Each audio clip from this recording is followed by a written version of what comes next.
और अब बात करेंगे नायब वज़ीर आज़म इसहाक डार की। अहले पाकिस्तान को यौम आज़ादी की मुबारकबाद। इसहाक डार ने कहा कि कायद आज़म की वलवला अंगेज़ क़यादत बसीरत ने अलहदा वतन के ख्वाब को हकीकत में बदला, जबकि पाकिस्तान ने मुख्तलिफ शोबों में नुमाया तरक्की की है। दिफाई सिक्योरिटी ताउन में इजाफा, सिफारती कामयाबी अमन के लिए पाकिस्तान के अज़म का मज़हर है।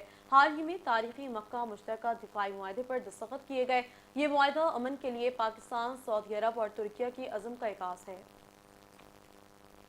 शादी मनाते हुए हम कायद आज़म मोहम्मद अली जिन्ना को खराज अकीदत पेश करते हैं, जिनकी बसीरत अफरोज़ क़यादत, गैर मुतज़लज़ल अज़्म और पुख्ता वाबस्तगी ने एक अलग वतन की ख्वाहिश को हकीकत का रूप दिया।